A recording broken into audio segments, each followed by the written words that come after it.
Evening, everybody.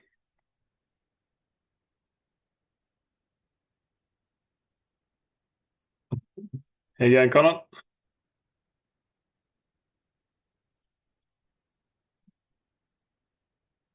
Can you hear me? I can't hear you. Nah,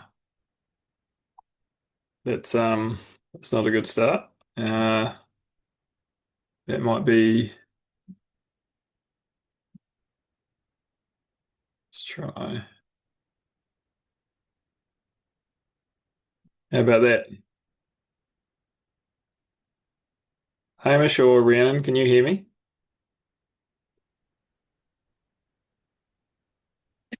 Yeah, I can hear you.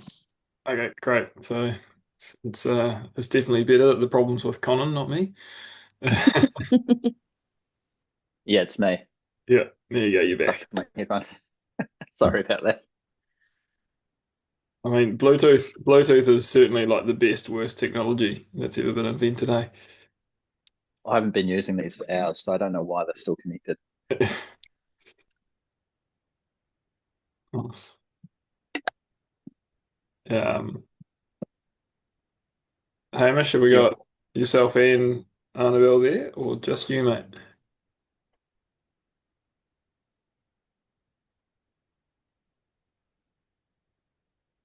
Oh, ducked away.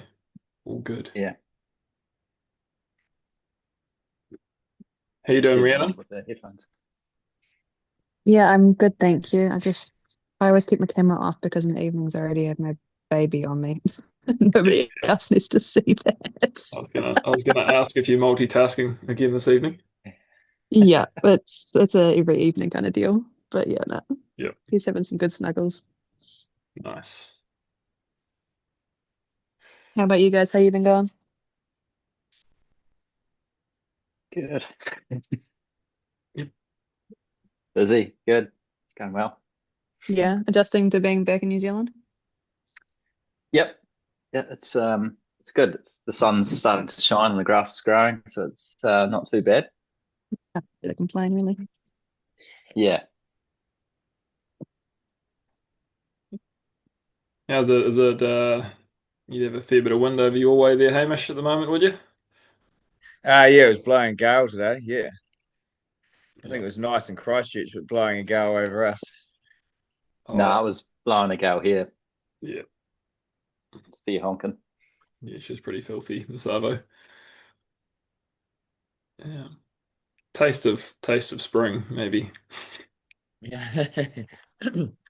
Hopefully, we get some rain with it in spring. Yeah. Yeah. 100%. Dave, hey, mate, whereabouts are you joining us from?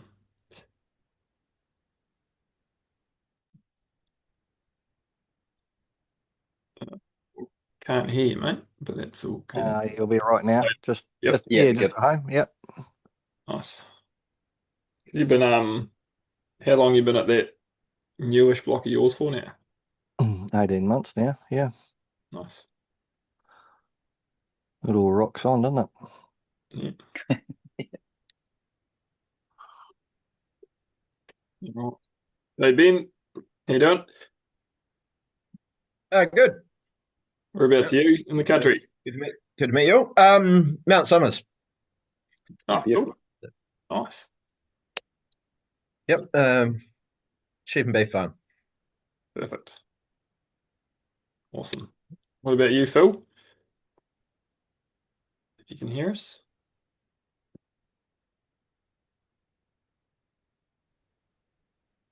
No, all good. Um, all right, we'll give it a couple of minutes. Give people a chance to jump on. Evening, Adam. Welcome, mate.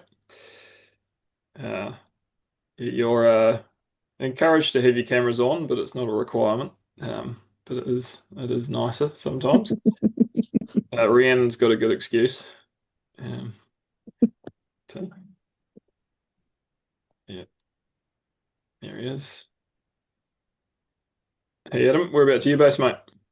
I'm in Australia. Yeah, in Right. the northern New South Wales. Yeah. Sweet. how'd you stumble across this webinar out of curiosity? Conan, follow what he does. Yeah, with his podcast. Yeah, a little bit through also yeah, Finland. Oh, neat. Okay. Good to see you, Adam. It's funny Yeah. that I've just been talking to you. I'm amazed you made time. Yeah, thanks for that. I've been a bit slack on my end. Yeah. Yeah.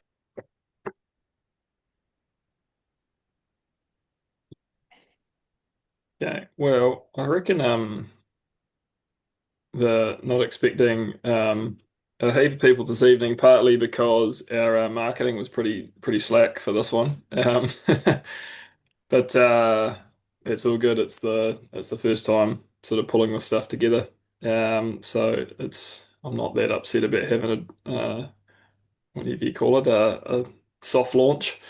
And yeah, that'll a small crew is always good for having a good discussion off the back of it. So I reckon we might kick into it. Now it looks like it was auto recording, which is good. So Chanel had it set up well.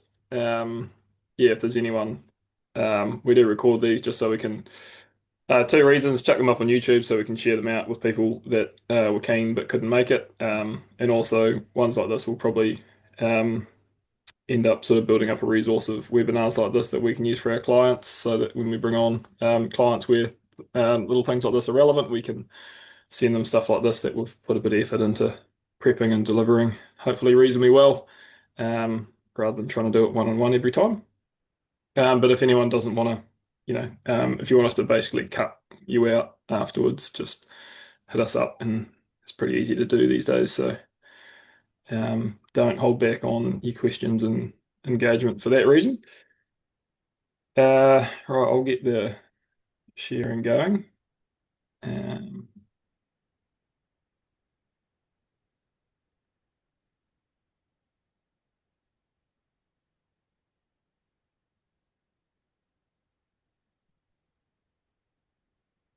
Well, you guys should be able to see that. If I hit present view.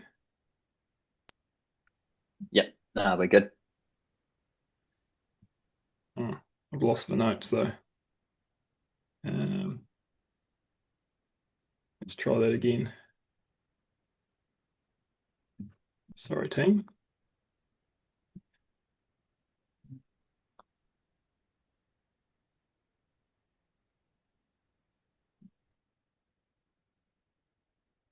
Right, this should work now, hopefully.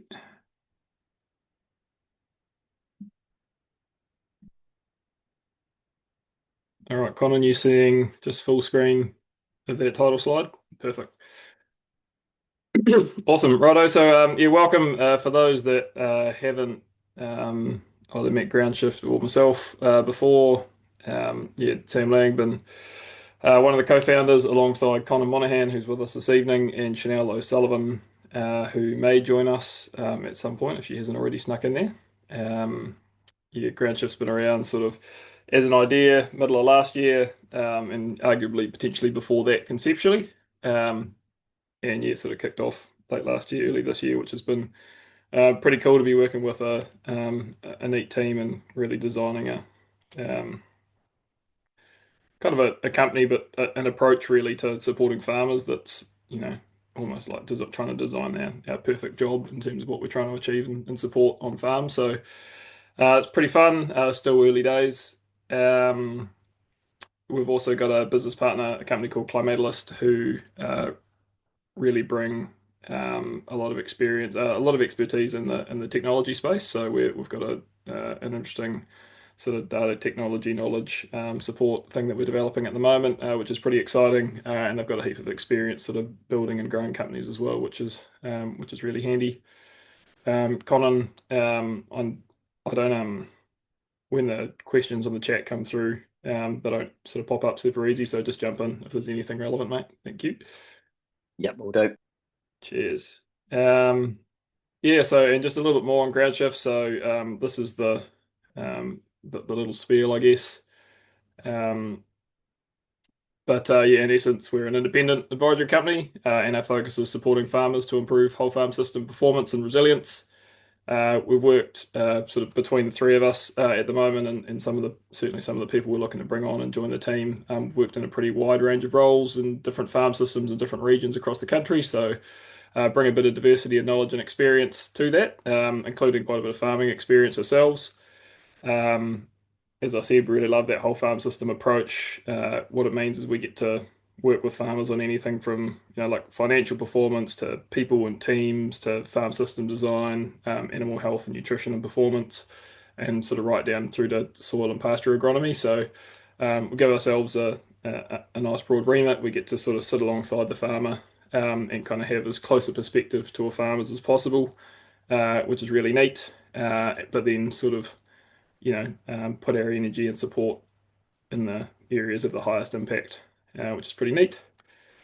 And yeah, as per the slide, the key outcomes that we're really focused on is profitable farm systems that are healthy and resilient and built for the long term. And in our experience, a big part of that is this sort of concept of a high performing biologically led, or sort of I forgot the other way we describe it, but anyway, it's called a high performing biologically led farm. And we'll talk a little bit about that as we go. If there's any questions as we go, just punch them in the chat. This is pretty relaxed, and Colin can either jump in and we can address them there and then, or we can bring them to the end. And yeah, just encourage you. There's no right and wrongs, and this is a pretty doing grazing management in 30 minutes is skipping a whole lot more than it's covering. There's outfits around that spend a whole week on this kind of stuff and still leave things on the table. So don't be afraid to ask lots of questions and make sure you note them down. So to kick into it, I suppose why grazing management? We're coming up to spring. Why are we running a webinar on grazing management versus lots of the other things that we could potentially focus on? And in summary, it's because it's the biggest lever that we have as farmers if we want to influence the outcomes we want from our farm. And so that's why it's top of the list for us. In terms of how we think about grazing management, we've got I guess one way to put it, we've got a system that we've developed and a bit of a structure for how we think about a whole farm system and how we understand a whole farm system. We run something called a whole farm assessment as part of as a one-off thing that we offer and part of our advisory work. And the first sort of piece of the farm system that we look at is soil and ecosystem function. So there on the slide. So the different components of that, as we describe them, as sunlight. So you can think about that as energy, captured by the sun and flowing through the system into animals and plants. I've got air and water, so that's like the structure and the porosity in our soils, which plants need, microbes need, etc. I've got the minerals, so both what's available and what's potentially locked up and sitting there as a resource to tap into. I've got biology there, so particularly thinking there in terms of soil biology, so bacteria, fungi, protozoa, and nematodes, the things that are responsible for building soil structure and cycling nutrients and providing a whole lot of other functions. And I actually missed one off, which is diversity there, and particularly thinking like plant diversity in that regard. And when you look at all those in relation to grazing management, grazing has a massive influence on all of those. Grazing management is not going to influence the total mineral balance of your soils necessarily, unless you're deliberately transferring things from one place to another. But it's certainly going to have a massive influence on what's cycling and what's available. And it also has a big impact on our fertilizer requirements. So how we graze, can we earn the right to reduce the need for fertilizer inputs without reducing pasture production and quality and profitability.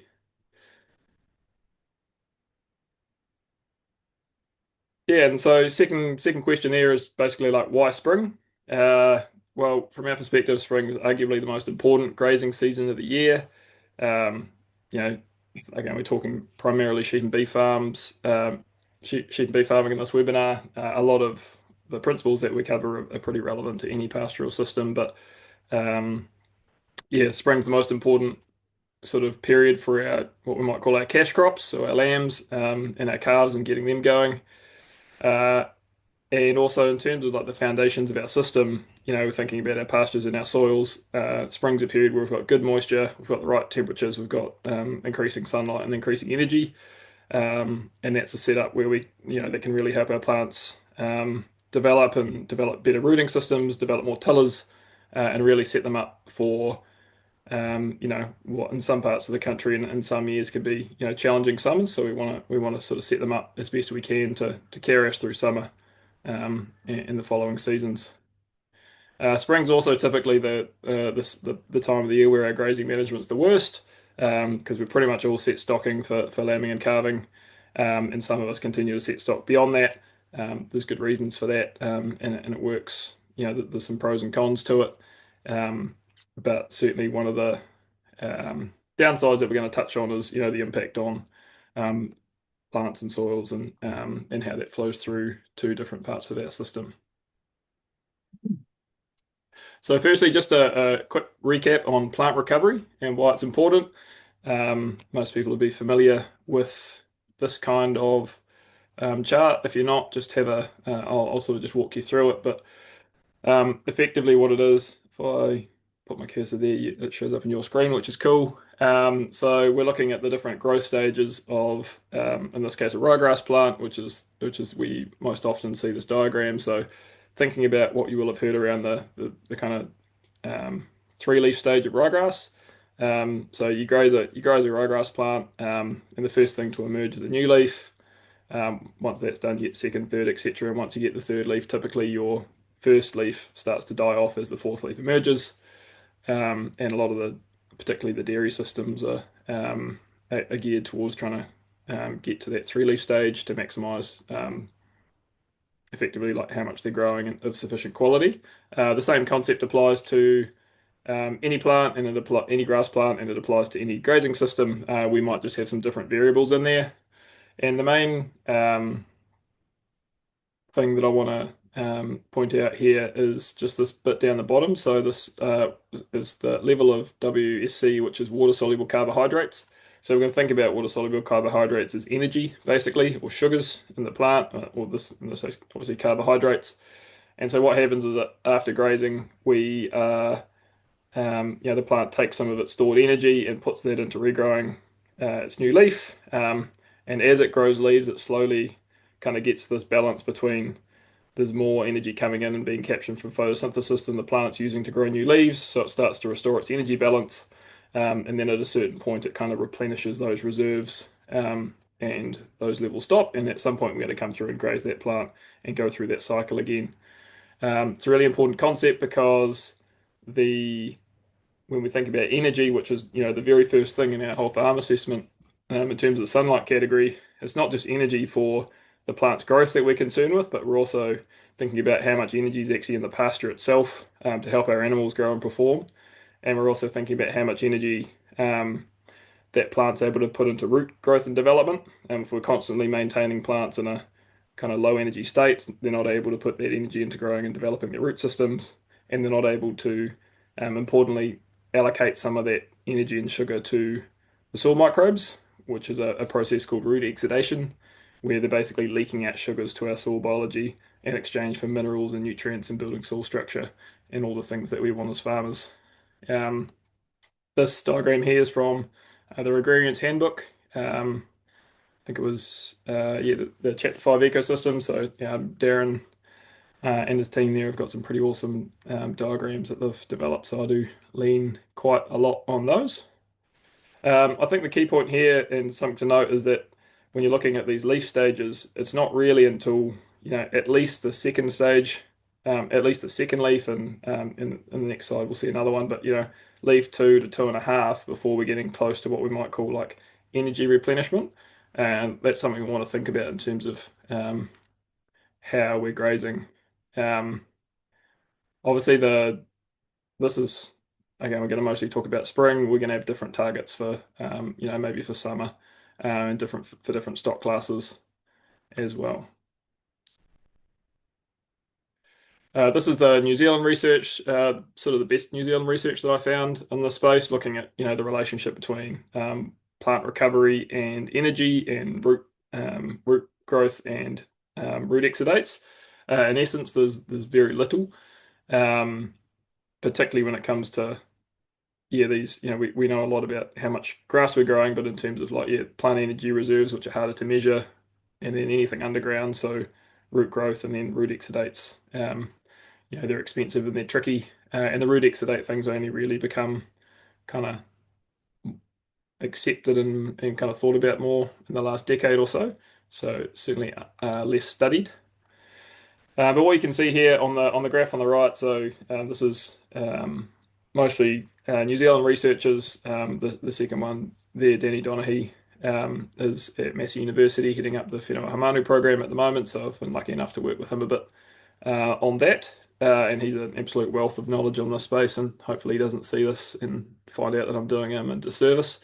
But the effectively what we're looking at, so the top right graph there is leaf stage relative to pasture biomass, so in kilograms of dry matter per hectare. So you can see if you're grazing down to what looks like 1600 there at zero, first leaf you have a very little dry matter accumulation. Second leaf, that curve's a bit steeper, growth's a bit faster, and by the time you get to the third leaf, that growth curve's pretty consistent. You will see around the place kind of more S curves, where there's a faster blaze, what they call a blaze of growth between leaf 3 and 4. Now, obviously, they've, as I understood reading this paper, this is sort of based off actual measurements. So in this context, with ryegrass and the season and the place they were in and the management they were using, they weren't getting any kind of particularly peaky or blaze of growth. But there's other research around that suggests that there's maybe even more, even faster periods of growth between leaf 2 and 3 there. And these dynamics are obviously going to vary heaps between species. They'll probably vary a lot between cultivars. What we're interested in is the patterns that, to help inform our management.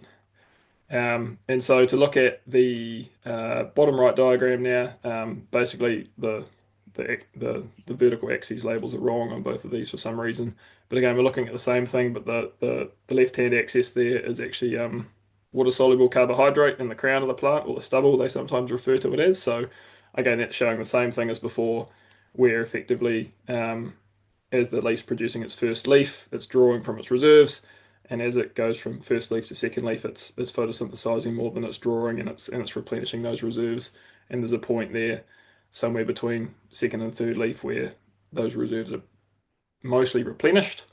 What I think you sort of think about is just because that plant's then replenished its reserves doesn't mean that there's no extra gain for leaving that longer, because any excess energy captured beyond that point where that plant's replenished its reserves can be allocated to, a root development and feeding microbes and things like that. So there's benefits beyond replenishment, as I see it.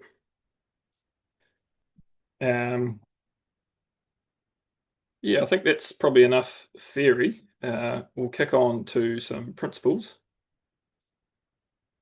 Colin's nodding because this is probably going to take a bit longer than I planned, but this always happens when I talk about something that I'm a little bit overly passionate about, having been a grazing nerd for a few years. So the principles we're going to cover mostly drawn from some work that I did with Quorum Sense about 4 years ago. So we had a group of farmers, dairy and sheep and beef farmers, and we got them together and effectively workshopped over a series of online calls, mostly to develop some principles and techniques for grazing management based on what had been working for them over the years. There'd probably be slight differences if we went and did it again because they've all been learning.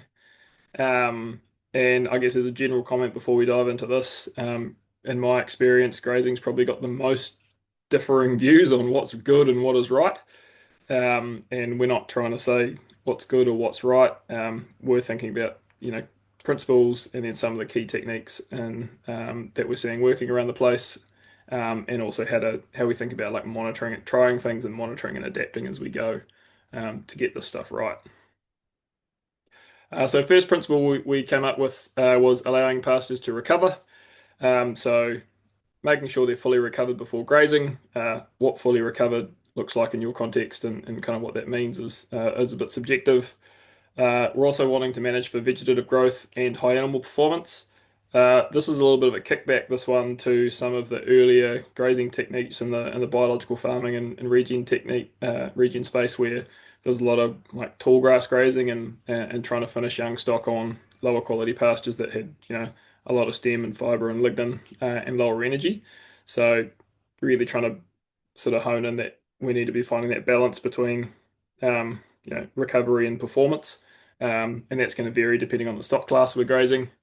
And we also want to achieve even grazing, so we don't want to be coming in and absolutely decking, the tastiest things in the pasture and leaving a bunch of stuff untouched, because over a successive rotations, that ends up with a pretty bad result. So why we focused on this, it's about growing more grass, letting plants recover so that they can allocate some energy down into the soil, root and microbial stuff, and then also thinking about like tiller development and getting that quality regrowth for the next grazing. Second thing we have here, we can PDF these slides and send them out to everyone afterwards. So if that's useful. Second principle here, so managing feed supply and demand. Hopefully this is pretty self-explanatory, but again, everyone thought it was important to reinforce these points. So in terms of what that means, we're thinking about how do we carry sort of higher pasture covers, to be honest, for most of the year, but particularly into the shoulders and the non-growing seasons, which is most of the year. And that gives ourselves, that flexibility to what the weather might throw at us or other things like that, and not getting caught out and having to buy in feed or compromise animal performance. Making use of deferred grazing. Hopefully you're all familiar with deferred grazing, but using that as a deliberate tool, both to stockpile feed when you don't need it and when you're growing more than you need, and having it there for when you do need it, but also as a really low cost pasture innovation technique. And there's some really good research around on that coming through in terms of increased pasture growth and quality and new seedling recruitment and stuff like that following deferred grazing. And then thirdly, having flexible stock policies. So on top of those two things, if we get caught out because it just doesn't rain for 5 months or 6 months or whatever at a time where it usually does, there's only so much we can do there. We want to have levers that we can pull that are designed into our farm system, that we can pull early and try and protect our recoveries and protect our natural capital, basically. Over time, that's all helping us kind of improve pasture performance long term, and then also soil health, and there's a positive feedback loop between those two. And finally, the third high level principle was observe, identify, and adapt. So in terms of observation, that was thinking about observing our animals, so things like gut fill and condition and manure scores. So on the right there's an example of how you can score manure. You can find guides for gut fill and stuff around as well.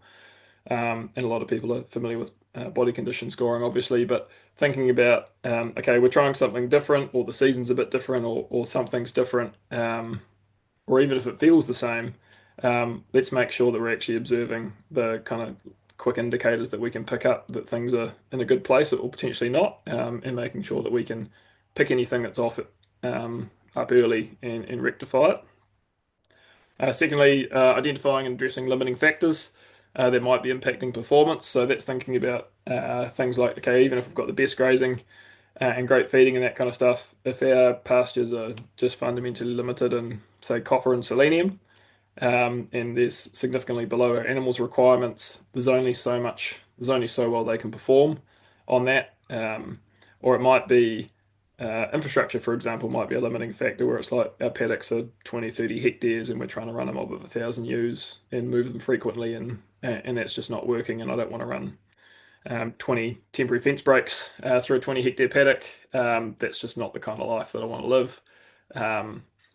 And finally, open and curious mindset. So, and I'd add to that like a questioning mindset. So, we want to be asking lots of questions. We want to be testing ideas at what we call like safe to fail scales. So, setting up safe to fail trials, trying things at a scale where if it goes badly, we're not talking complete disasters, hopefully, but if you lose 20% of what you'd usually expect, you've got the ability to suck that up and roll with it, and learn a lot from it, hopefully, and try again next year.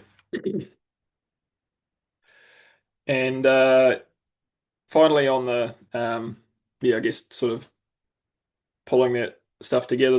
These points here aren't necessarily so much from those groups. They're probably more things that I've picked up over the last decade or so, both from my own experience, but in addition to that quorum sense work, I've just been following a lot of mates and colleagues and other people in the network and learning and sort of actively learning from what's worked and what hasn't and trying to pick up patterns, I guess, over time. So these are particularly focused on managing ewes and lambs, arguably because they're the most tricky to get right in these kind of systems.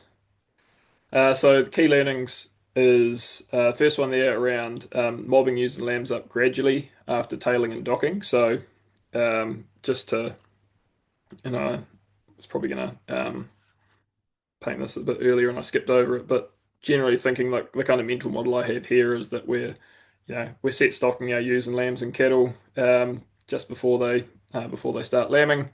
We're going to let them lamb for 3 to 5 weeks or whatever your policy is there.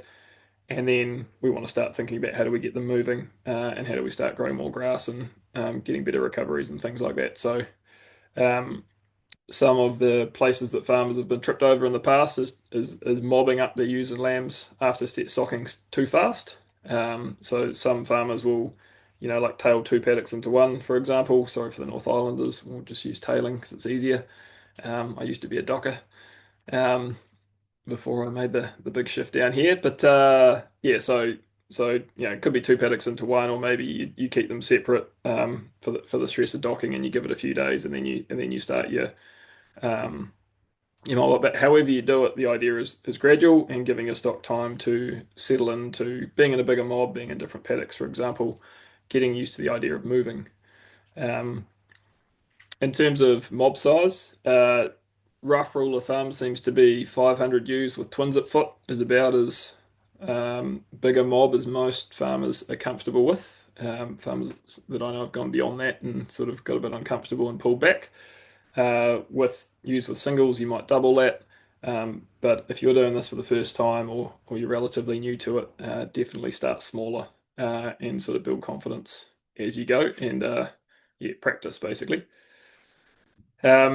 In order to try and third one there, in order to try and like help get your rotations going, it can be really useful to set some paddocks aside at set stocking and not set stock in them, so that you're allowing them to grow a bit more feed. And the point is, so you're giving them basically give or take a month's recovery, and what that enables is that at the point where you do start to get those mobs together and start them moving, you've got some paddocks that have got a decent amount of feed in there that you can park your stock in for a bit longer, so week to 10 days. And then at the very least, you've got say 10 to 14 days recovery on the first paddock that you step into for that rotation, and that just really helps get you going and helps get those pastures going. And the last one there, including cattle, if you've got them, you can kind of do that either in the same mobs, or you can do leader follower with the cattle behind. You can change that up, but using cattle to improve the evenness of your grazing, and it's also got benefits to parasite management, and it's another mob or two that you don't have, which means you're concentrating your management in different parts of the farm. Any questions so far, Conan, that I need to pick up on before I jump into a couple of examples? Yeah, I've got a great question here from Dave. It's around water soluble carbohydrates declining after grazing hours or days. How and why is it important, and the relationship with the volume of root reserves between species? It's a bit of a technical one for you. You're right. Okay, Dave, I didn't fully understand that, so I'm gonna park that to the end, and then someone else is gonna answer a question, and I'll have a good read and I'll have a think about it, and we'll deal with it later. I might not have the answer. Was there anything else? No, just the other one thing. Good to hear some stories. Cool. Yeah, well, I've got a couple of stories here, so here we go. And yeah, really the reason is that a second photo showing up there? Is there 2 photos showing or just Just the one. that's weird. Yeah. Let's go back. Huh. Okay.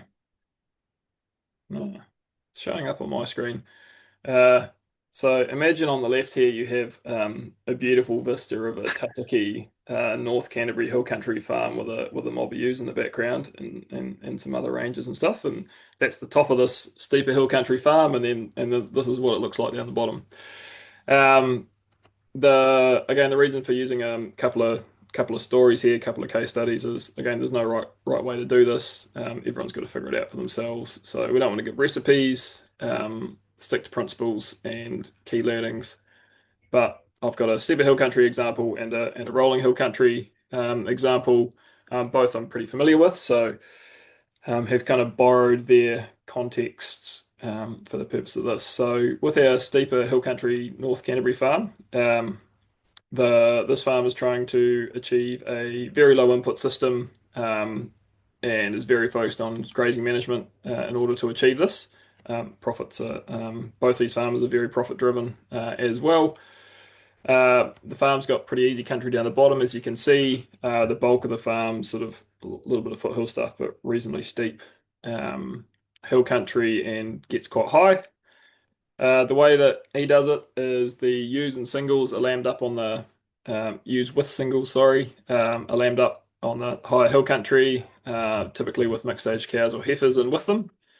Whereas the ewes with multiples, and I imagine any hoggets and two tooths and things like that, are lambed down on the lower country, again with cattle. And yeah, I think from memory, there's a mix of whether it's leader follower or whether everything's in with each other, and that might change at different times of the year. As we mentioned before, some paddocks are set aside at set stocking, so there's when the mob up phase comes in, there's paddocks to go on to kick off those rotations.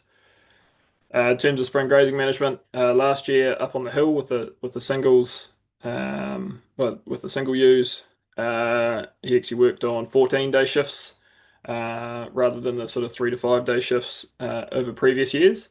Actually noticed he got similar performance with the longer grazing periods. That was stimulated by a guy called Jim Elizondo, who some of you might have come across, who's been doing a lot of sort of teaching and done a couple of tours around here on what he calls total grazing. But one of the things I find really interesting about Jim is his dairy nutrition, animal nutrition background, and he thinks a lot about like rumen function, for example. And one of the things I took away was his perspective around not disrupting the the quality of feed that's in the rumen and disrupting it as little as possible. So one thing he said was, either shift your animals every day or no more than 2 weeks. Now that's a little bit black and white, but it's basically just trying to, if you're going to just, every daily shifts are great because you've got the same quality of food going in every day. If you're going to disrupt it, he said, disrupt it, every 2 weeks or longer than that, so that the rumen's got time to adapt and then have more of a gradual plan and decline in quality over time. So anyway, this farmer tried that and it anecdotally seemed to work, which is interesting. Saved himself a whole lot of time. Not mustering and shifting around, shifting ewes and lambs up on the hill country as well when he's grazing, gates open, multiple paddocks at a time. In contrast to that, down on the flats, everything's subdivided, smaller permanent paddocks and with temporary fences like you see there on the right, typically averaging about 1.5 days per break. And effectively moving around that lower country in that fashion. So in both cases, this approach is allowing him to build covers as he goes through spring, and as that growth starts to exceed demand, he's able to start dropping out paddocks for mostly in this case for deferred grazing, occasionally a little bit of baleage. So by the time it gets to weaning, there's good covers on the grazing platform that the stock have been rotating around, and there's a whole bunch of deferred feed stockpiled up ready to go for when he needs it. Obviously, that gives him the option to, provided there's been growth through to weaning there, to finish your young stock on the high quality platform in the lower country, usually thrown up on the hill on some longer rounds, and then we're into summer.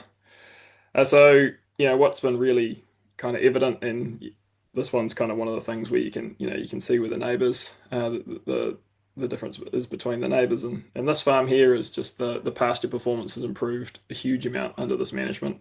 So it holds on to quality better in summer, and it grows better through winter. You can see the color difference, you can see the cover difference, and this is all being done with very minimal inputs. So it's mostly grazing management that's driving these results. So in terms of the second case study we have here, we'll call our Rolling Hill Country Farm. This is in the lower South Island, prone to dry summers and autumns. Pretty similar approach to the previous case study. Running cattle with ewes and lambs quite often, and sort of the same base theory in terms of setting paddocks aside at lambing to move on to in that. Probably a little bit more, as this farm's pretty consistently this kind of contour, bar some sort of steeper sections that don't tend to be part of the spring ewes and lambs round. So the last conversation with him was just to kind of put some numbers behind things for those that like them, roughly targeting sort of mid 2000 kilograms dry matter entry covers, maybe a little bit lower than that on his rounds, and aiming for, again, give or take, like 1400 kilograms of dry matter residuals as a kind of a base policy and a base target. Pretty much every year he's changing that up, but that's sort of where it was at last time, trying to find that balance between, what's a recovered plant that's of sufficient quality that my ewes and lambs are going to perform, but I'm still going to grow lots of grass, and what do my residuals need to be to make sure that I've got good quality regrowth coming back for next time, and I'm not asking my stock to graze pasture that's older than one rotation. So again, in this context, so that's sort of what happens through spring. Paddocks are deferred as they're not needed. And then typically the lambs are weaned onto that higher quality rotation for finishing, and the ewes are put onto deferred feed. You could also, if you've got particular parasite issues and drench resistance, one option would be to actually run your lambs straight onto your deferred feed, for example, that's cleaner and obviously a lot taller. Let them pick through that, and then run ewes and potentially cattle in behind, and really just take the parasite pressure off if that's a challenge that you're facing.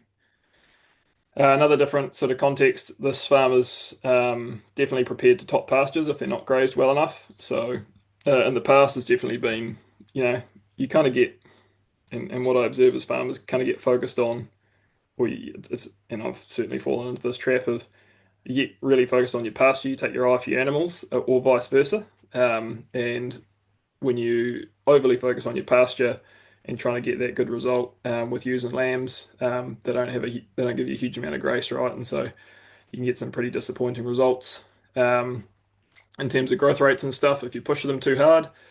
So in this context, this farmer prefers to keep his eye on his animals, and if he doesn't get the residuals that he wants, he's prepared to get out the topper and spend a bit of time on the tractor to bring it back in. Rather than compromising animal performance to achieve the same result.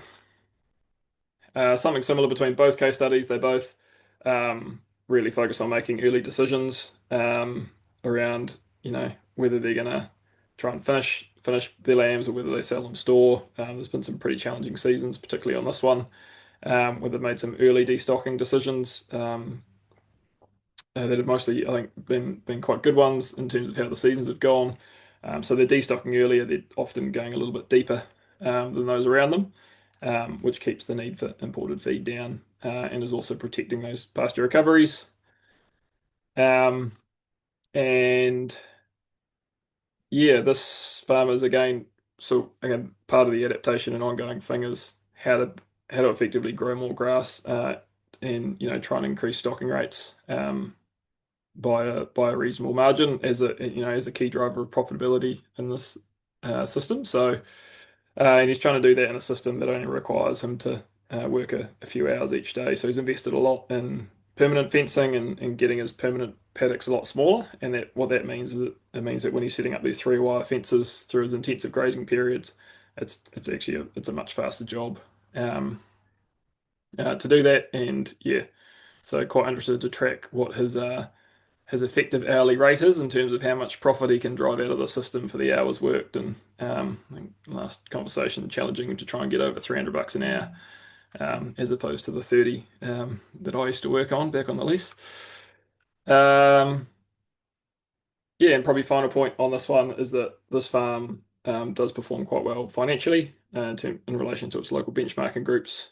And yeah, one of the things I like about it is if you take out the grazing management and the complexity with that, everything else about the system's relatively simple to run.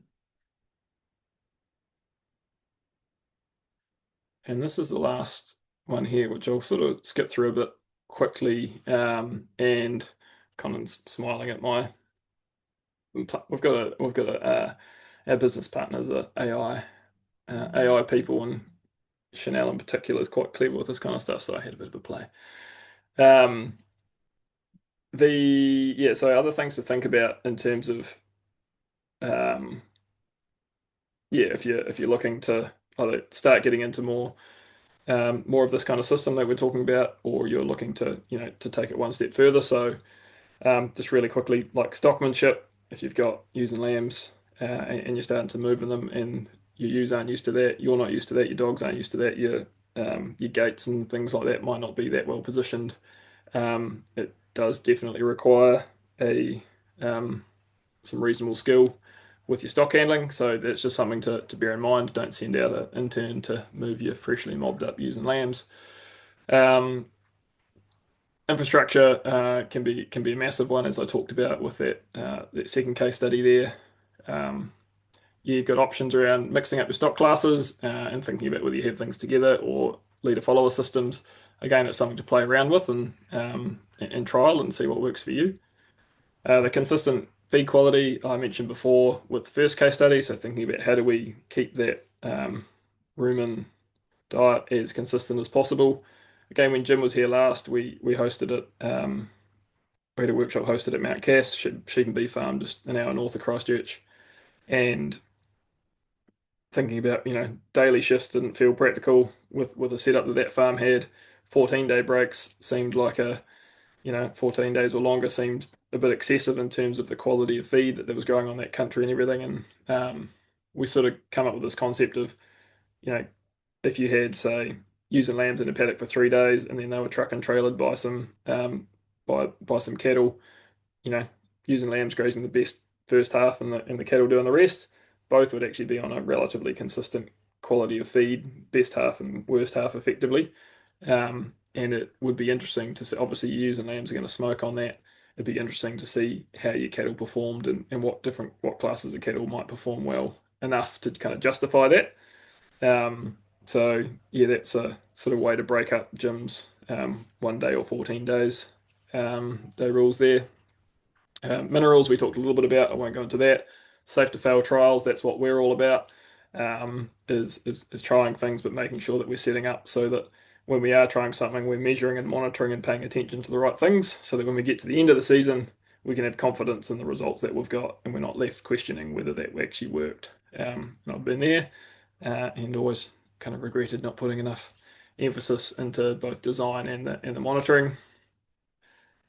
And yeah, coming to the end there, so transition tools. What I mean by that is often when we're coming from systems that maybe our biology's not firing, maybe our pastures aren't used to growing this long, our stock aren't used to grazing, maybe we don't have the genetics or the infrastructure or whatever to kind of pull off and get the performance that we want in a really low input system.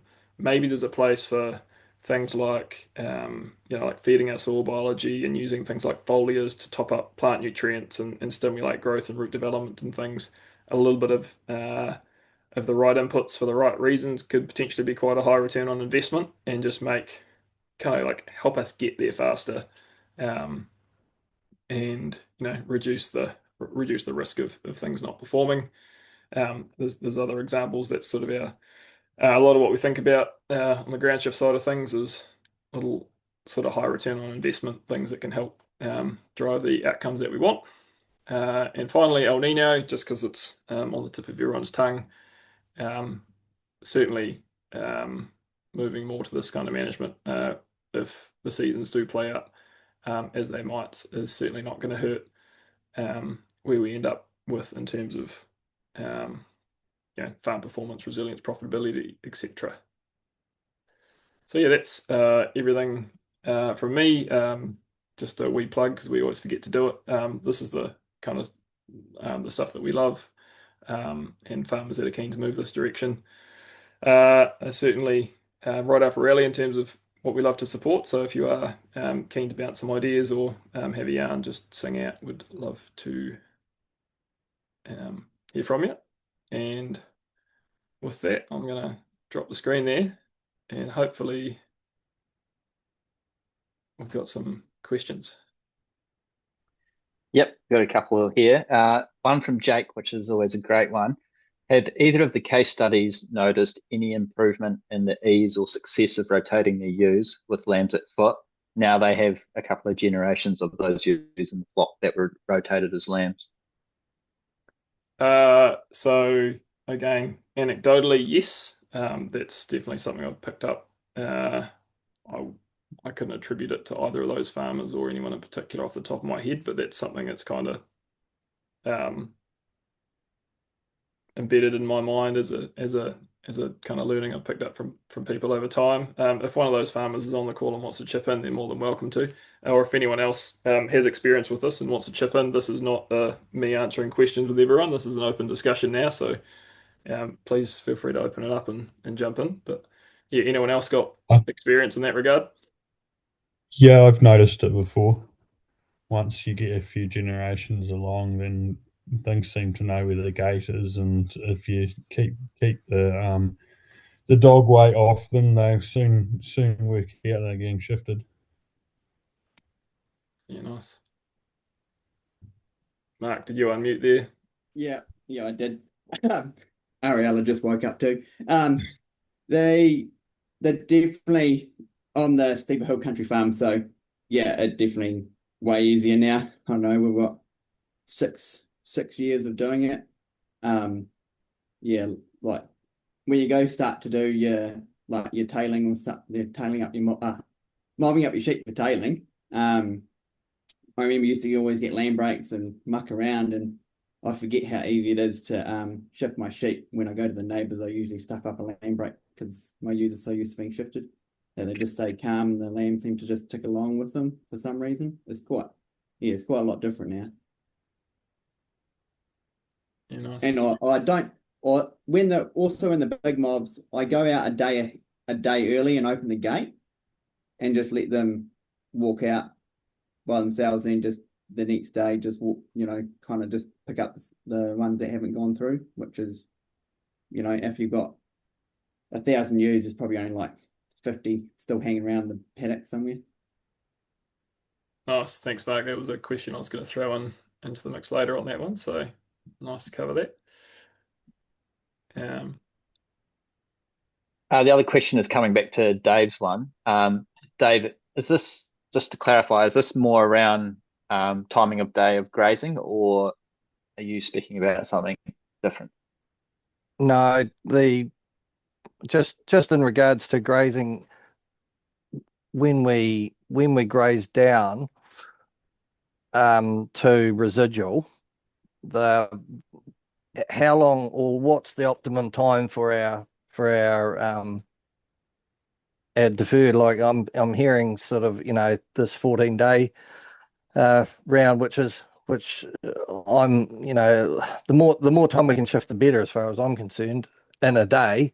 And we're seeing that with halter with these cows, production performance lifting as a result of those declines and those root reserves getting pushed to new growth rather than getting eaten again. So that was really what I was coming back to. And then the relationship there is a lot to do with different grass species have different root reserves, but actually different volumes as well, and how important that is as well if people have seen differences. Yeah, nice. Yeah, the obvious one there is like clumpy cocksfoots, right? And the amount of energy that a clumped up cocksfoot's holding in that crown region, and how competitive it becomes with everything else because it just kicks off and dominates everything. So yeah, 100% species variation in terms of I think from a this is where it's I love the kind of, we're trying to manage the plant, we're trying to manage the soil, we're trying to manage the animal and drive the profitability, right? And so the concept of that 14-day graze period is much more animal focused than plant focused, obviously, because you're getting regrazing of regrowth in that 14-day period.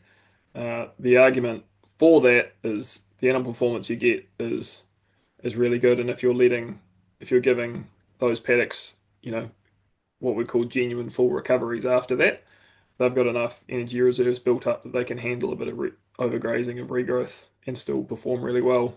And potentially there's a balance there. Again, I think the jury's still out on whether that's the best for someone's system or not. Does that sort of So would those 14-day breaks or shifts be would the covers extend through a bit further, Sam, before the next grazing as well? Is that part of it? I mean, it's going to be I guess it's going Like to to get the full root reserves built up again? Are we talking deferred grazing and then coming back in again and doing 14 days? Is that typical or? I mean, again, I don't really have a strong view. I mean, in theory, you could do that with three paddocks, right? You could have Mm. three 14-day graze periods, and then you've got 28-day recoveries, and you could work your way through spring like that. Um, or you could have much longer ones. Mark, what have you tried, and what are your views on that one?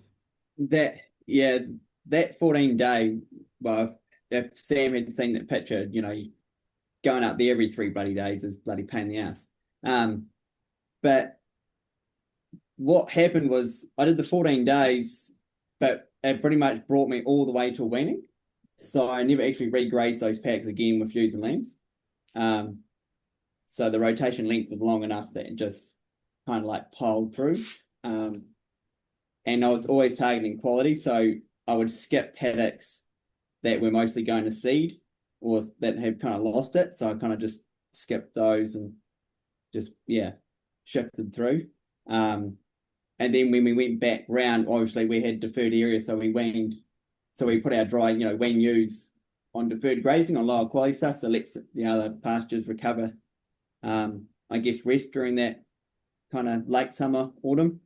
I'm quite late country, so I don't wean till about mid-February, so we're not usually, we're getting grass, we're getting autumn rains are not too far away, if that makes sense. Yeah, and your growth rates are significantly slower up on the hill there, I imagine, than down on the flats. So your recovery periods will be longer, equivalent. Yeah, you're only growing like maybe max 30 kgs a day up there or something on that steeper hill country. So you're looking at about 60 days max or minimum before you come back sometimes. Yeah. And obviously it's different on the flats, but yeah. Nice. Kurt, do you want to throw that question in and expand on it a bit, mate? So we understand what you mean there. Yeah, hopefully you can hear me. G'day, guys. I'm just seeing what your thoughts are on like lambing dates. What you've seen, people, trying to push lambing dates too early to sort of get that, to go for the markets before Christmas, but then, compromising that spring growth by the ewes just decking it full time. Are you seeing that? Is that somewhere we can, head towards a bit more later lambing, and so we can lamb on better covers and then start rotating? What's your thoughts on that topic? Yeah, probably a couple of things for me. Definitely seeing farms that are battling to grow to basically to grow any surplus grass in the spring because of that. So lambing early and then they're just on top of it, kind of the whole way through to weaning. Um, Pretty much targeting kind of what you say, like lambs away before Christmas. Um, the haven't and there's a couple of farmers that come to mind there where I've been like quite keen to actually play around with some modelling and see what if we did push that out 2 weeks and sort of model that out relative to, what stock prices typically do at different times of the year. What would that impact be, and what kind of stocking rate increase do we think we could justify, and would the extra numbers offset, the price drop and things like that. I think that'd be really interesting to. I'd be quite keen to do that. Honestly, I haven't yet. There's another one. Farmer I met in the Wairarapa quite a few years ago now.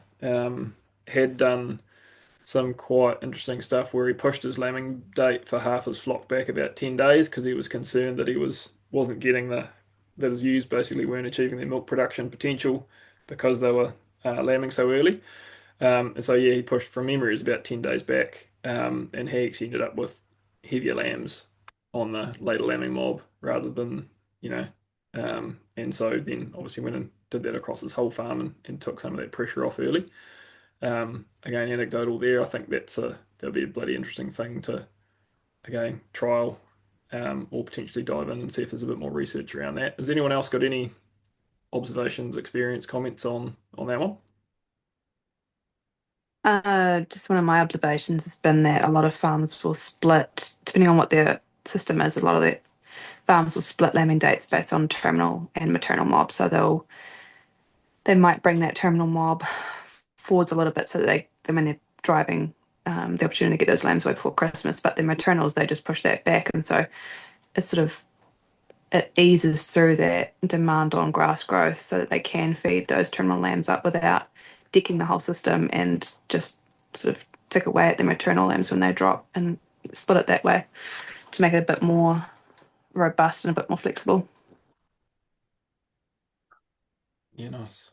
Yeah, I mean the other thing, obviously, East Coast farmers are often worried about is, you know, basically getting dry before you've had a chance to get your lambs off mum and that kind of stuff, which is the other one that comes in there. Which, I think you can partially address through, thinking about your pasture composition and trying to push for a better clover base to carry you through there. But yeah, anyone else comments or experience thoughts on that one? I've gone both ways. Tried putting lambing forward by a couple of weeks to keep up with the neighbours, and ended up with weaning weights that were lower. And then gone the other way, pushed lambing out into October about a month later, and weaned probably to push lambing a month, but weaned maybe 2 weeks later and similar weights. So yeah, I don't know if it doesn't seem to affect the lambs as much as it affects the pasture and the farm. All right. So have you stuck with the later date in that case, or where are you? Back to the middle. Yeah, where I started. Yep. Yeah, nice. So why not stick with the later date out of curiosity if you were getting the same weaning weights with a later lamb? They're a little bit later and weaning a little bit later too. Yeah, right.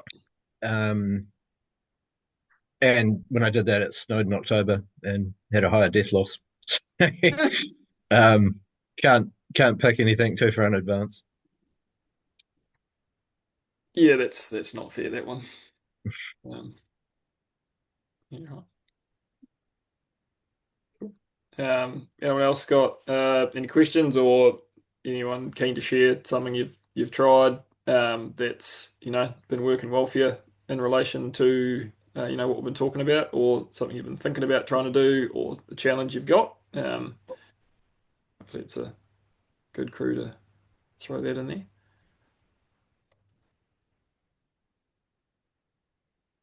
there. I'll go another one. What about winter feed? What are the thoughts on that? That's been my trial this year. Except with 3/4 of the ewe flock, just put them all on winter feed until probably 2 weeks before lambing, which I haven't done before. But it's pretty interesting watching even through winter. There's grass sitting in the paddocks, which is quite a nice sight, as opposed to having everything decked through winter. Conan, you got any thoughts on that? I'm thinking of that Instagram guy we saw the other day who I I don't know. I can't remember what crop he had his using lambs on, but he was set stocking onto about what looked like 2,500 covers across his farm, which did look bloody nice. Yeah, I get. Well, historically on my family sheep and beef farm, we used to always winter on cow with all the ewes, and that was to build up feed. But then we basically went into set stocking, so it kind of nullified any good work that we do by saving up that feed. Um, but yeah, it was very steep, dry country, so trying to get them, we pushed lambing back basically because we always got late snow, and that was down in Cave, just not too far south from you.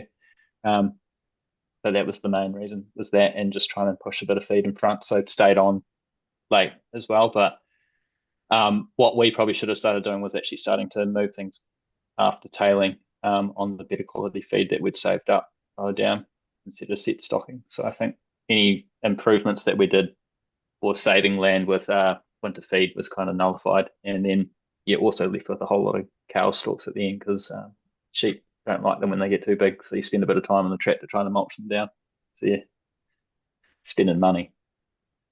Yeah, that's next week's job. Yeah, at least you're obviously not in South Otago or Southland where that's an October job. No, we're on lamb late September. Yeah, nice. Yeah. Yeah, I mean, I think that I don't know. I feel like this is another one where there's no right and wrong there. Like, the typically what we're interested in is like what's the most profitable system that's running a relatively low cost base and is keeping us, relatively insulated from, and or we can run more consistent profitability through market price swings and input cost swings and weather swings and stuff like that. And it's obviously cropping comes with its own risks and a bunch of costs and things you can't control, and but can bring benefits. So thinking about that second farm we had there, he's certainly aiming for all grass on all his ewes and cattle, a little bit of hay in the system, but for his hoggets in winter, there's always, I think it's 10, 15 hectares of kale or something like that. Maybe it's not quite that much in the system, just to because the thing he really doesn't want to do is pinch his hoggets and compromise effectively his ewes. So that's a choice he's made. In a situation where you'd otherwise be relatively purist around chasing an all grass system. So yeah, I think horses for courses there a bit. But I think it is a good exercise to look at all the costs of cropping and not just and you think about like time that pasture's out of production, and if you've got soil health and pasture performance issues, and bring all those costs in when you analyze what you can do with a winter crop versus what you could do without. Um, yeah. Andy, you got something to chip in there? Yeah, hey fellas. I was just with that. Well, he said he put some crops, but yeah, it's about keeping your costs down, I think. So, um, if you can defer that area and take it through, if you need it in summer, you can eat it. If you can defer it earlier on in the spring, that's sort of what Jim was talking about, where you create that long-term humus and increase the biology and the fungus and the solubilized nutrients too. That probably is, I reckon, if you can save up that grass early in the spring and take it right through. If you need it in summer, you can eat it, take it through. Otherwise, take it through to autumn or late autumn, and then you can either graze it once a day with cows, or if you can do it with ewes, graze it once a day. But I think Jim was sort of saying it's either you graze it once a day or you graze it every 14 to 21 days. So you'll put them in that paddock for 14 to 21 days, and you want to get a total graze out of that before you shift them on to the next paddock. But without compromising growth. And yeah, and I think that's seems to be working really well at home. So I'm pretty stoked with the way it's going and how green it looks. I had a whole heap of deferred area, which just meant that I could save up the covers for lambing. a lot better. But I have set stocked into high covers, but like I've saved up one or two, so one in every three paddocks, or if I didn't have much grass in those paddocks, I'd save up every second paddock, and then I'll put the ewes into there, and then once I've finished that, I'll push them into the other paddock, or open the gates, I should say. Yeah, cheers, Andy. Rhiannon's just asked what sort of covers you're reaching in your deferred paddocks, which probably varies at different times of year, but So those earlier ones we're getting up. Depends on. So I saved up all the worst paddocks because I started with them first, and they're on the roughest country. So some of them would only get up to halfway up your red band, some of the worst paddocks, but the other paddocks would sort of get up to halfway up your knee, I suppose. I didn't actually measure the growth or the total. yeah, they're bloody tricky to measure once they Yeah, get to that stage, aren't they? but it's just, I think the 21 days was all the 14 to 21 days is all to do with the ruminant of the animal, like you're saying. So it's not actually it's not what is best for the pasture, but what is best for the animal. What is your timeline after grazing, Andrew, when you're coming back into those paddocks? How long are you finding you have to spell them longer, or what are you finding there? With the cows on the once a day, like I shift them a bit later in the morning at 11. I'm finding that they're getting once a day shifts. They're the ones that create a lot more grass than if I was to do the 14 to 21 days with sheep. It's a lot easier to do once a day with cattle, and especially if you've got halter. I haven't got that yet, but I'll probably be looking to go that way because we're currently shifting all the cattle once a day. But the recoveries, so I just mob them up, and then I go from what I think is the best pasture, and even if I have to skip a few paddocks and then come back to those paddocks later on. And I've even gone to 3 days or 3 or 4 days, but especially going into lambing at the moment to clean up those paddocks and do a total graze and save up the other paddocks. So I'm only going, they just in there until they finish the paddock, really. So I'm just doing a total graze. Yeah.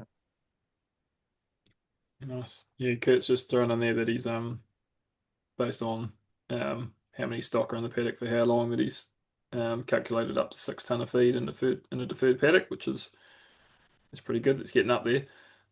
Was that on a multi-species one there, Kurt? Yeah, pretty multi-species.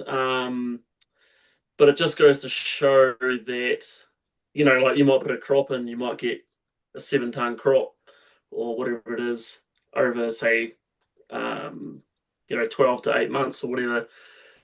So if you save up that paddock for only 6 months, like you still actually grow some quite a lot of yield in that one place. And I think going back to that cropping question, the crops, the good thing about the crops is that it makes you budget feed for the winter, so then you can start, to lamb on for good covers. And so you can still do that in an all grass system by just defer grazing paddocks and making, hey, look, we're not going to graze these paddocks, but we're going to save them up and then graze them, and treat them like a crop. And so I think that's where a lot of people think crops are the answer, because you're like, you have to save that feed up, otherwise you're just going to graze bare dirt for half the time, So it sort of makes you budget your feed. Yeah. So that's just my opinion on the cropping situation. Nice. And you transitioned your last place from quite a lot of crop to an all grass system, didn't you? Yeah. We went from say 200 hectares of fodder cropping, trying to beat Mother Nature, lamb quite early, and then we got rid of the fodder cropping, lambed a month later, and then lifted our stocking rate up by about 2 stock units. And so, $1,000 a hectare to put those fodder crops in. So there's 200 grand we saved, and then lifted the stocking rate by 2. So then, $150 a stock unit then. So added $300 a hectare of gross. So I was sort of, I've seen it. I've seen, going lambing a little bit later and working with nature versus trying to beat it with cropping. And just that power of making sure the feed's there. Yeah, nice. Thanks for sharing that, mate. It's always good to it's important to share the things that didn't work, but it's always nice to hear the ones that did.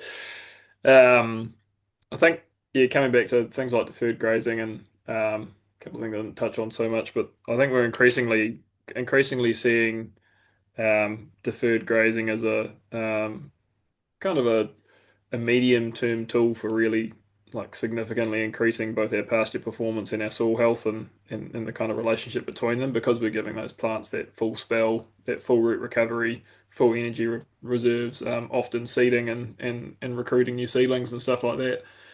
And there's some work that Catherine Tozer and Karen Muller did up in the Bay of Plenty on deferred grazing, which is quite good, and that's on some are dry and some are wet, kind of hill country, ryegrass based. So the results will vary a bit, but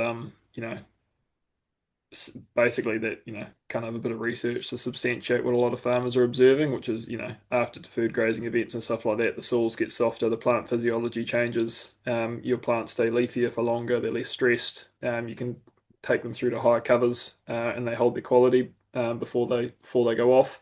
And that's all that that's the direction that we want the system to go, and deferred grazing seems like it's one of those really powerful tools to help us get there. So part of it is, if we're thinking, in where do we want to be in 5 to 10 years, it's almost like, how can we incorporate deferred grazing in our system so that we can move our system that way, and can we be, deferring 20 to 30% of our farm, and sometimes more, people for some people to try and move down that system. I think there's another thing that I've been rattling around my head a little bit, which is often when we're trying to do that for the first time or the first couple of times, we don't have that soil and plant function working as well as we'd like, and so we're struggling to get quality bulk deferred feed. So that's when it comes. I think I'm quite interested in these like transition tools. How can we actually give our plants that nutrition to be healthier and hold on longer and hold higher feed quality until that self-supporting system starts to develop? And something I'm pretty keen to play around with. Marcus, you unmuted a while ago there, and did you have a question or something to chip in there? Yeah, I've just got. I was actually just typing something out now. So we're based in Tasmania, and we have multi-species pastures over summer. We finish lambs on. There's just two issues with our multi-species. We were traditionally ryegrass clover. We've now expanded it out and now on fodder crop side, we're up to sort of 10 species in a fodder crop under irrigation, etc. over summer. And it's just working out which you should use as your indicator species to determine when your recovery is right, because you've got all these different growth rates that are occurring, and trying to maximize your feed production and get the greatest quality of it. But you've got some plants that are behind and some that are in front and becoming too mature. So it's trying to establish under a multi-species side where we should go there. The other question I had, so there's two questions we've got. That's one. The second one is, we've noticed under this production system in the last 2 years specifically, we're just getting absolutely hammered with barber's pole. And I don't know whether you guys are having the same issue over there, particularly only in irrigated areas or where you've got higher summer rainfall areas, but barber's pole absolutely loves those warm, moist conditions.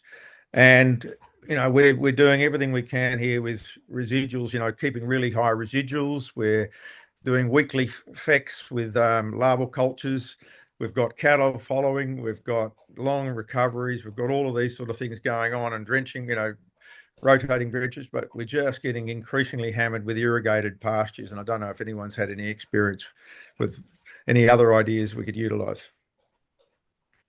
Shit, couple of tough questions there, Marcus. The the hopefully Rhiannon might be able to chip in on the Barber's Pole one if she's got the opportunity. But just on the multi-species, just personal experience with that is I probably two ways that I've thought about it, and this is just me with my farmer hat on. One is what species am I grazing for at each time of the year? So what is the plant that I want to kind of look after basically for the next round? To maximize what I want to achieve for the next round and kind of focusing recovery based on that. With a view to if I do that, am I still going to get the stock performance that I want from doing that? Obviously, there's kind of like, so okay, maybe that species that I want wants to be absolutely decked, but I've got some higher crown red clovers and things like that, so maybe I'll compromise and and I think it's kind of with the multi-species, it's like this concept of optimizing, not maximizing. So if there's research around like cool to maximize the growth of this particular species, you'd manage it like this.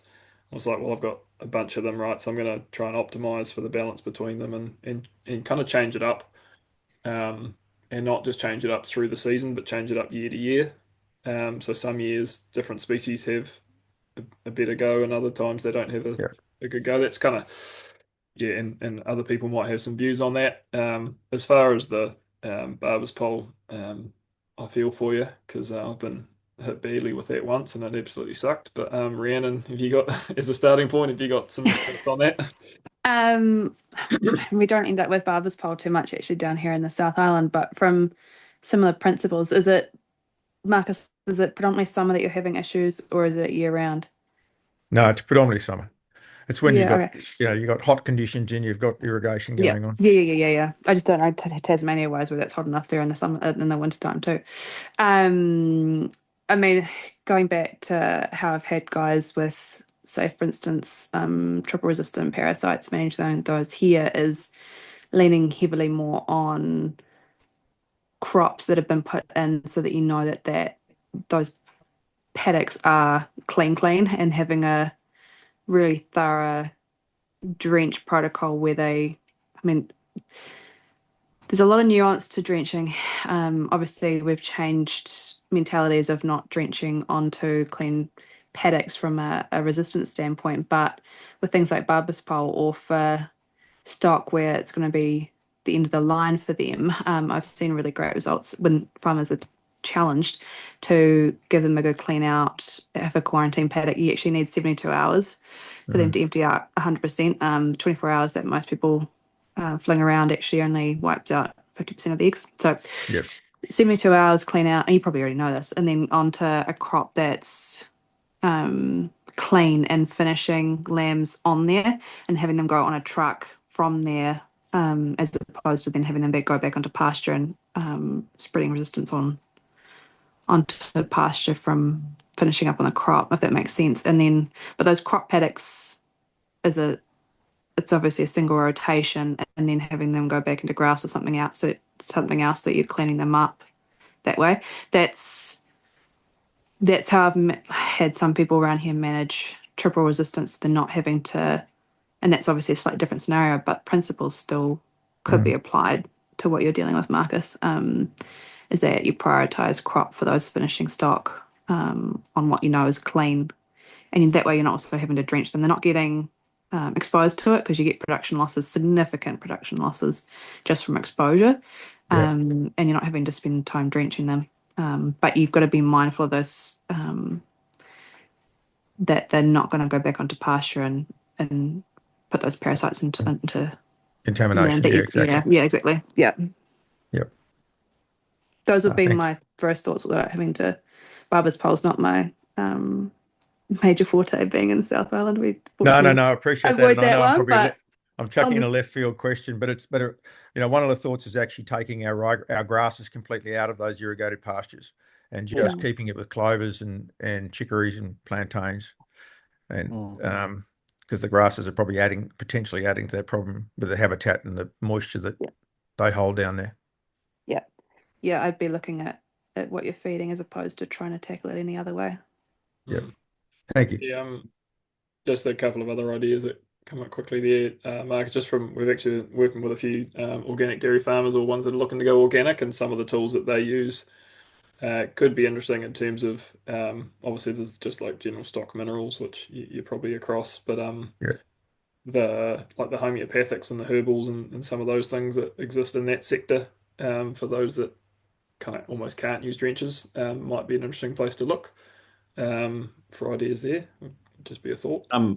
Just chime in on that too, Sam. I'm pretty sure there's some research around biochar helping penetrate something to do with penetrating the egg and the rumen or something like that. I'm not sure if it's be specific to barber's pole, but there was just parasites in general, from my understanding. Yeah, there's also research out there with copper as well, particularly in sheep. There's also research out there with sunlight, washing detergent.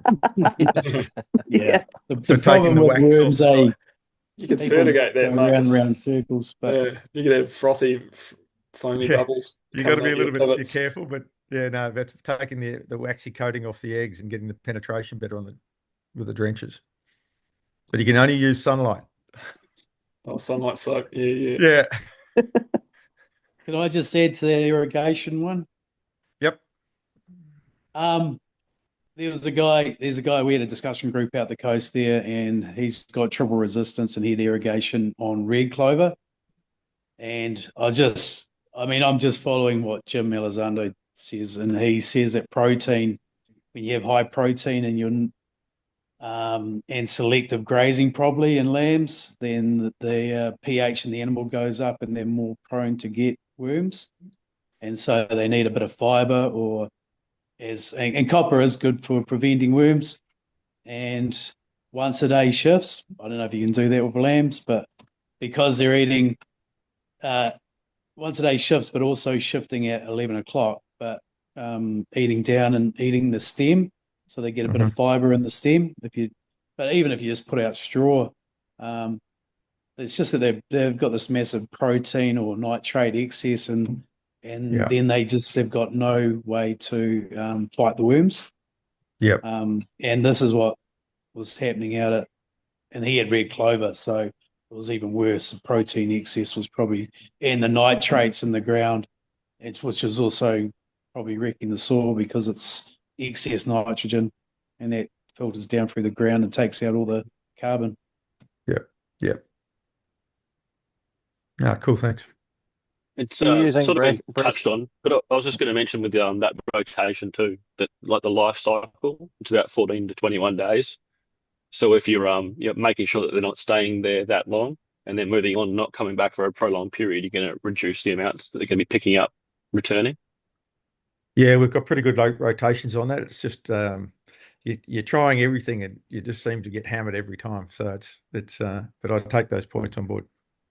I have to say, Marcus, I'm glad to see a Tasmanian here. I was thinking I've only got a little bit of experience with sheep, but I thought these New Zealanders are far ahead of where we are in Australia. So good to see. You got more sheep than us, mate, over there. I don't think it was progressive. I don't think most of them are trying is. anywhere near as hard. Yeah.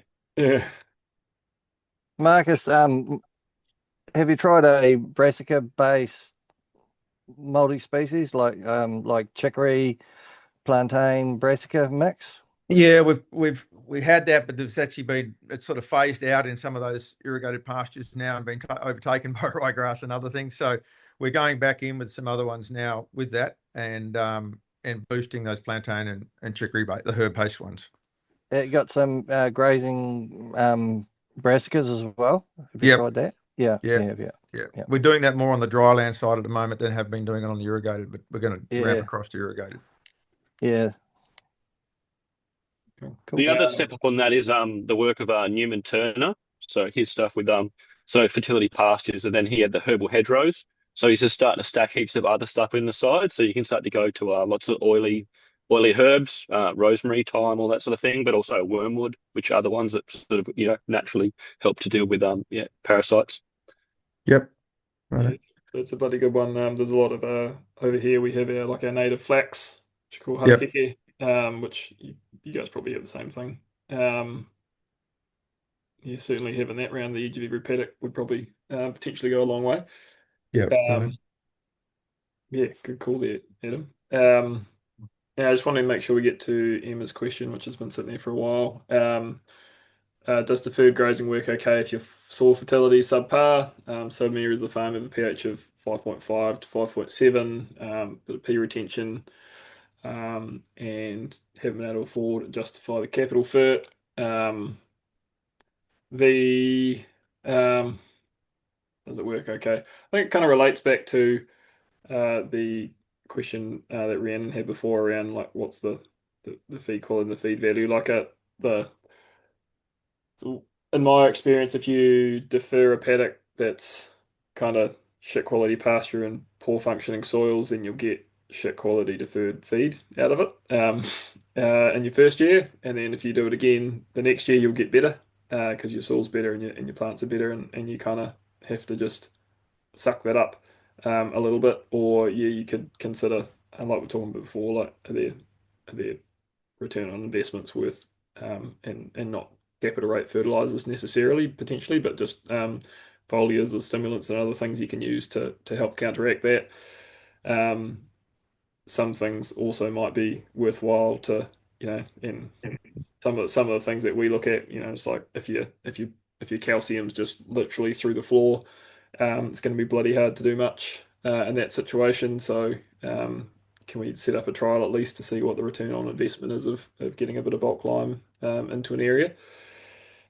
Saying that biology can be pretty amazing and can break some rules and overcome things like those really low pHs once we get the biology firing and building kind of effectively building the microbial environment around the roots, which manipulates pH and allows us to change things. But so if you want to go low cost, I think I've seen enough examples of things where there is quite high quality pasture growing on what would be considered quite low quality, low fertility soils, where they don't match up, and the pasture quality's quite good. And actually, Mark's Farm's probably a good example of that.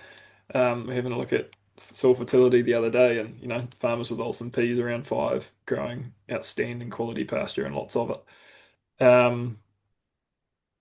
So that was a little bit of a ramble on there, but hopefully that made some sense. Any other comments from anyone else on that? I mean, my kind of coaching there would just be give it a try, and just sort of take into account the things we've put in this evening, but find a paddock or two or half a paddock or whatever, and kind of identify the things you want to monitor and give it a crack and see what changes over time. Hopefully that's useful. Feel free to jump in if you've got a supplementary there or. Thank you. That was good. Cool. Thanks for joining.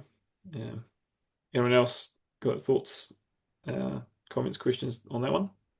I think you were bang on there, Sam. Well done. Oh, I must have learned something in the last few Yeah, years. you keep you on. Apparently I can listen. It's good. Okay. Well, have I missed anything that anyone was really keen to cover? No. We're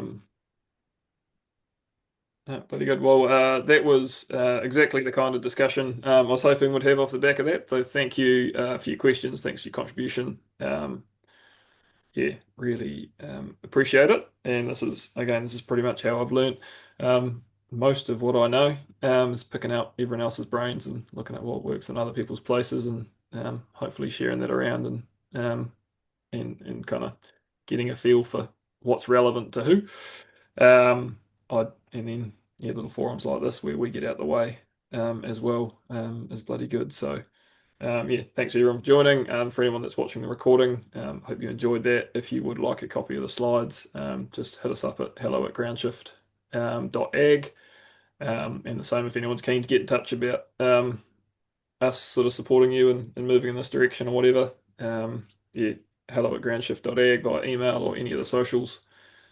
And we'd love to chat. But to everyone here, thank you very much. Have a bloody good evening and potentially see you next time. Thanks, guys. Cheers. Nice work, Sam. Yeah, well done. Cheers. Thanks, Sam. Thanks, Sam. Thanks, See you Sam. guys. Thanks, guys. Thanks, everyone. See ya. Thanks, guys. Alrighty, how would you stop that recording? I think we just sign out.